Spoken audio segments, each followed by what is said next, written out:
Welcome to our first ever travel vlog. Ngayon, pupunta tayo ng Hong Kong. Dito yung first international travel ko. Pangalawa ko na to. Tapos, kasama ko ngayon ng aking cousin na si Ate Noims.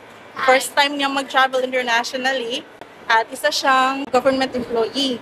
So, if you wanna know the process na pagkuha niya sa mga requirements for immigration, just comment down below or DM me at Jandale Grace sa Instagram. By the way, ako ay isang freelancer. So kung gusto niyo ring malaman kung ano yung mga requirements na sinubmit ko for IO, for the immigration, comment down below. Magtanong lang kayo at sasagutin kaya. It's currently 12 noon. At 3 PM yung flight natin. So, meron pa tayong at least 3 hours. Papasok na tayo sa Mactan Cebu International Airport. Andito tayo ngayon sa first floor, which is the arrivals area. At kailangan natin pumunta ng second floor for departures. Kaya tara, punta na tayo. Punta na tayo guys sa second floor. At may elevator doon para papuntang second floor kung saan yung departures area. Pasensya na sa audio kasi nalimutan ko yung mic. Kaya wala tayong mic ngayon. Dito na tayo sa second floor. Sa mga Bisaya pala, mas gusto ko yung direct flight from Cebu to International kasi ang hassle talaga ng pag may layover ka sa Manila. Na-experience ko kasi yon nung first international flight natin a few months ago. I-share ko kung bakit hindi ko ma-recommend na mag-layover kayo sa Manila if you want to travel internationally at galing kayo na Visayas region or Mindanao region. Punta muna tayo sa ating boarding gate at i-explain ko, i-share ko kung bakit hindi ko ma-recommend yung layover sa Manila for international flights. Magbabayad pa tayo ng travel tax. Kasi hindi natin yun na-include sa ating ticket. Fixed pala yung travel tax, 1,620. Pero di ako sure, siguro nag-increase na. Tingnan natin. Present ko lang yung passport niyo at yung itinerary niyo at bayad lang kayo ng travel tax. Same pa rin yung travel tax, 1,620 for economy and first class is 2,700. Tapos nyo magbayad, dito kayo sa step 2. Katabi lang yan. Ayan. Step 1, tapos step 2. Tapos bibigyan na kayo ng receipt. Ayan. Tapos na kaming magbayad ng travel tax and it's time to check in our luggage. Punta lang tayo sa kahit anong check-in counter. Cebu Pacific yung airline. Kaya dito tayo pipila. Kahit saan dyan. Check-in muna tayo. Check the details man, especially pangalan. Sakto rin ma, napag-disregard lang ko na nakata na siya sa plate. Okay. And then, flight number, bound to Hong Kong, proceed gate number 12 ma'am, before 2:45. Seat number. Yan na siya ma'am, departure area mo. Thank you. Left turn lang. Thank you so much. So, tapos na kami mag-check-in guys. Punta na kami ng immigration pero hindi pwede mag-video doon. So, babalikan ko na lang kayo after ng aming immigration story. Ayan, nakalagpas na tayo ng immigration. Nakalampas naman. I-share ko sa inyo mamaya kung ano yung tinanong sa amin at kung ano yung tinanong kay Ate Noime kasi first time niya. Punta muna tayo sa ating boarding gate at makahanap tayo ng pagkain. Hi guys! So, andito na kami ngayon sa aming boarding gate. Tapos na kami kumain ng lunch. And it's currently 2:25 and 3:30 yung flight natin. So, mayroon pa tayong at least an hour. I-share na namin sa inyo kung ano yung mga tinanong sa immigration. So, for me, kasi may tatak na yung passport ko from my previous travel abroad. Wala siyang tinanong kailan ako babalik or ilang days ako doon. Hindi na siya nagtanong noon. Nag-focus siya doon sa bank statement. Parang chinek lang talaga niya na yung card ko is doon pumapasok yung aking sweldo. Sa Upwork, makikita naman doon sa app na may transaction history. Nakaschedule naman doon yung sahod ko every week kasi weekly yung sahod ko. Nakaschedule doon, so nakita niyo yung transaction history. Every week may pumapasok na pera, tas In-explain ko din sa kanya na yung options ng Upwork is either PayPal or direct to bank account. Sa akin direct to bank account, kaya yun. Okay na yun. Pinusisi niya ng maigi.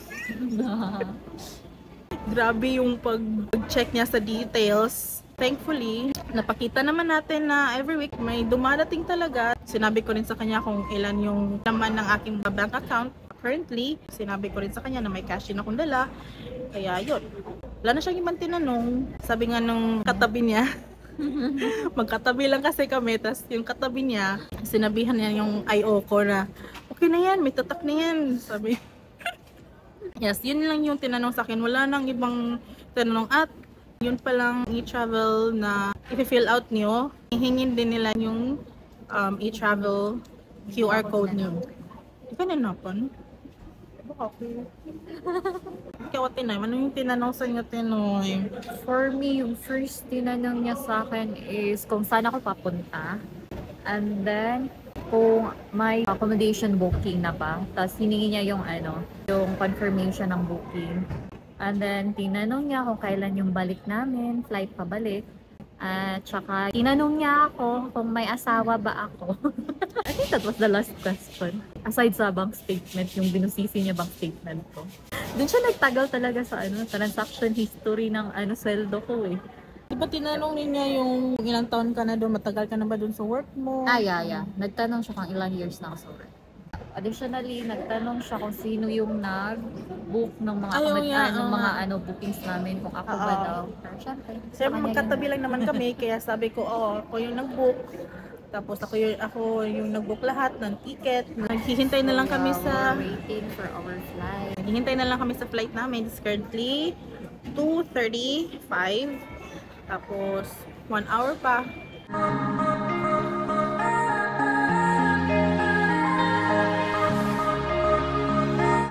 Dito na kami sa Hong Kong. Kakaland lang namin. Kukunin na namin yung aming mga baggage. Then, kukunin natin yung ating freebie. Lakad-lakad muna tayo. Immigration pa pala tayo. Tapos, kukunin natin yung ating bagahe. After that, kukunin natin yung ating pocket wifi and at ating octopus card. So, sa wifi, doon tayo sa A09. Ayun. Magkasunod lang naman. A09 tapos yung octopus card is A13. Okay guys, so nakuha na namin yung aming pocket wifi. Ayan. This is for Hong Kong and Macau. So kami, pupunta kami ng Macau for a day. Kaya kinuha na namin yung coverage na Hong Kong and Macau. Ayan, nandito lang sa A09. Ayan guys, kapag withdraw na kami ng pera. And ngayon, pupunta na kami ng bus. Okay. So, ito yung mga departure buses. A21. Ito guys, ito yung schedule. Pwede nyo i-screenshot if so, going tayo to Tsim Sha Tsui. So, ang ating bus ay 821. Ayan. Dati 33 Hong Kong dollars na ito, ngayon 34.6 na. So, nagmahal na sila ng $1.6. Yan silang flyers ng bus information. Kaya kung gusto nyo, dito lang sa gilid. Yan. May English translation naman siya. So, okay lang. Ayan na guys. Ayan na yung mga double-decker buses. Pag exit nyo pala, yung A21, if sa Tsim Sha Tsui. Tsim Sha Tsui kayo, kaya namin sa Chungking Mansions yung accommodation namin. Punta kayo sa right side. May signage naman, makikita nyo naman kung anong mga buses ang dito sa right side at ano yung mga buses na andun sa left side. Woo! Ang laki! Dito yung ating bus. Haba ng pila. Anyways, hanggang 12 midnight naman yung bus. So, carry lang. Na pag-desisyonan lang namin na gagamitin namin yung nakuha namin octopus card kasi nilagyan nila ng initial load na 50 Hong Kong dollars. So, gagamitin namin yun. So, top up na lang kami.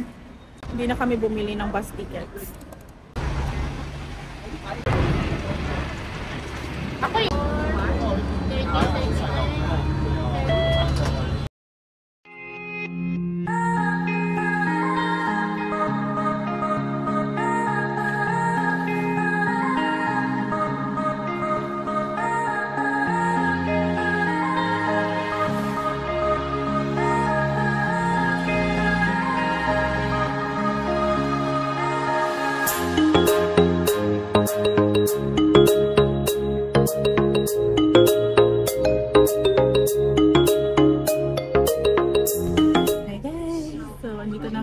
Sa bus and naghintay na lang kami na makaalis ang bus.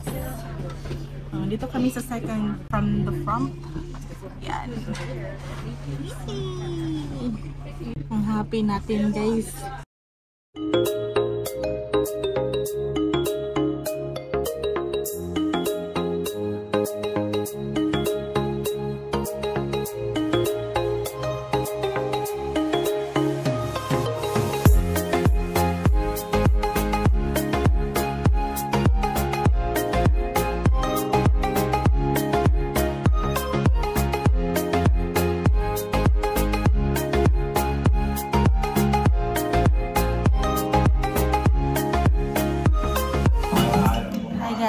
Nandito kami ngayon sa Logi Dim Sum. Dito kami magdi-dinner sa Pinay ngayon. Nakapag-check-in na kami sa aming accommodation. And now, we're just gonna have our dinner. Diba? Yes, ito na ating food, guys. And meron pa pala tayong siomai. Meron tayong rice bun, may soup, Rice roll. and may steamed rice. Malaki ng serving sila, guys. Malaki yung serving sila, tas hindi masyadong kamahalan, kaya sulit na sulit. Yan, ang dami. Hi guys! So, tapos na kami kumain at naglalakad na kami pa uwi. And bumili ako ng ice pop sa 7-Eleven for dessert. And yun na, guys.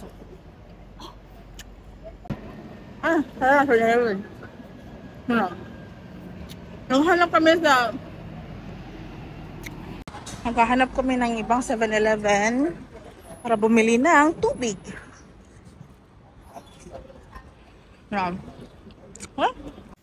Ayan, guys, nalimutan ko palang i-explain yung reason kung bakit hindi ko nire-recommend na mag-layover kayo sa Manila if galing kayo ng Cebu or anywhere in the Visayas or Mindanao.